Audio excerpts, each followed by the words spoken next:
Hello guys, welcome to drone academy. நம்ம இன்னைக்கு June 24க்கான நடப்பு நிகழ்வுகள் தாங்க பார்க்க போகிறோம். ஃபர்ஸ்ட் பாருங்கள், ஈரானுக்கு உதவ தயார் ரஷ்யா அப்படின்னு சொல்லியிருக்காங்க. பட் என்ன ஆயிடுச்சுன்னா, இஸ்ரேலும் ஈரானும் போர் நிறுத்த ஒப்பந்தத்துக்கு கையெழுத்து போட்டாங்கப்பா. இதுக்கப்புறம் போர் நடக்காதுன்னு சொல்லிட்டாங்க. பொதுமக்களும் பொது சொத்துக்களும் பாதுகாக்கப்படும்ன்றதை நீங்கள் தெரிஞ்சுக்க வேண்டியதுங்க.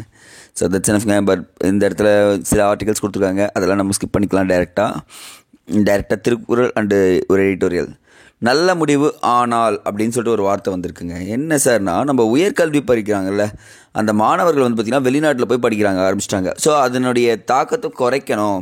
அப்போ என்ன பண்ணலான்னா, வெளிநாட்டில் இயங்கக்கூடிய யூனிவர்சிட்டிஸ் இருக்குல்ல, அந்த யூனிவர்சிட்டிஸை இந்தியாவில் தொடங்கணும் அப்படின்னு சொல்லிட்டு ஒரு விஷயத்தை கொண்டு வந்தாங்க, அதனுடைய கிளைகளை. அப்போ தான் என்ன பண்ணுறாங்கன்னா, தேசிய கல்விக் கொள்கையை 2047 மேம்பட்ட இந்தியா விஸ்க் பாரத் என்கின்ற நோக்கத்துடன் மத்திய அரசு அமல்படுத்தி வருகிறது. அப்படின்னா என்ன உங்களுக்கு தேவையோ அதை நம்ம என்ன பண்ணலாம், எடுத்துன்னு தரேன்னு சொல்கிறாங்க. இதற்காக வெளிநாட்டு பல்கலைக்கழகங்களின் கிளையை இந்தியாவின் முக்கிய நகரங்களில் தொடங்க அனுமதி அளிப்பது என முடிவு செய்யப்பட்டது. ஓகே, ஸ்டார்ட் பண்ணலான்ட்டு. அதன்படி 2023 பிரிட்டனுக்கு சொந்தமான இந்த ஒரு இருக்குங்க சவுத்தம்ப்டன் பல்கலைக்கழகம் குருகிராமில் தொடங்கியது. அப்போ எக்ஸாம் பாயிண்ட் ஆஃப் வியூவில் ஃபஸ்ட்டு குருகிராமில் தான் தொடங்கியிருக்காங்க ஒரு பிரிட்டனுக்கு சொந்தமான பல்கலைக்கழகத்தை அப்படின்றது தெரிஞ்சுங்க போதும். பட் இதனால் என்ன லாபம்னு பார்த்தீங்கன்னா, நம்மளுடைய வெளிநாட்டுக்கு போய் வராங்கல்ல, அதனுடைய செலவுகள், அவங்களுடைய படிப்பு இங்கேயே கிடைக்குதுன்ற ஒரு விஷயம் தெரிய ஆரம்பிக்குங்க. ஸோ இன்றைக்கான குறள் பாருங்கள். எவ்வது உறைவது உலகம், உலகத்தோடு அவ்வது உறைவது அறிவு. உலகம் எவ்வாறு நடைபெறுகின்றதோ உலகத்தோடு பொருந்திய வகையில் தானும் அவ்வாறே நடப்பதே அறிவாகும்.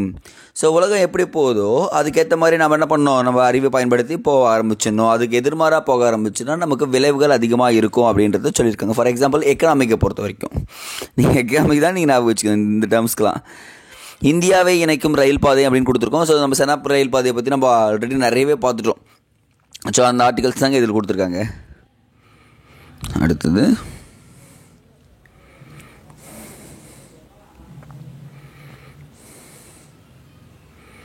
ஸ்கிப் பண்ணிக்கலாம், இதெல்லாம் வேண்டாம். ஈரானுக்கு 1,00,000 டன் பாஸ்மதி அரிசி வந்து பார்த்திங்கன்னா இந்திய துறைமுகங்களில் தேக்கம் அப்படின்னு சொல்லியிருக்காங்க.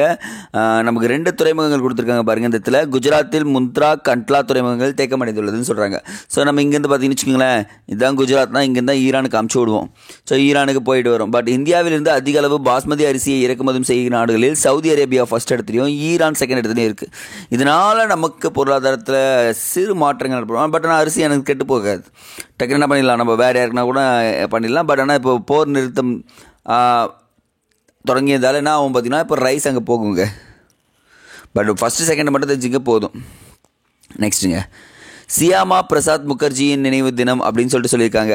ஸோ நான் உங்களுக்கு ஒரு டாஸ்க் தரேன். சியாமா முகர்ஜி திட்டம் அப்படின்னு சொல்லிட்டு ஒரு திட்டம் இருக்குங்க, மத்திய அரசு கொண்டு வந்திருக்காங்க. ஸோ தயவு செஞ்சு இந்த திட்டத்தை படிச்சிருங்க.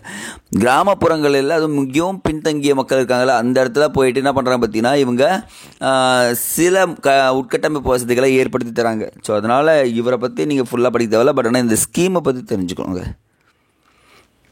அடுத்தது உலகத்துக்கு தர்மத்தை. ஓகே காய்ஸ், தட்ஸ் எனஃப் இன்னைக்கு கரண்ட் அஃபேர்ஸ். காய்ஸ், நான் எப்பவுமே சொல்கிற ஒரு விஷயம் தான், டிஎன்பிசியில் படிக்கிறப்போ எந்த காம்படிட்டிவ் ஃபீல்டு நீங்கள் படிக்கிறனாலும் நியூஸ் பேப்பர் ரீடிங் இல்லாமல் தயவு செஞ்சு போகக்கூடாதுங்க. ஸோ ஜஸ்ட் ஒரு ரீட் பண்ணுங்கள், ஒரு கிளான்ஸ் பார்த்துட்டு அதுக்கப்புறம் ஸ்டார்ட் பண்ணுங்கள். தேங்க்யூ.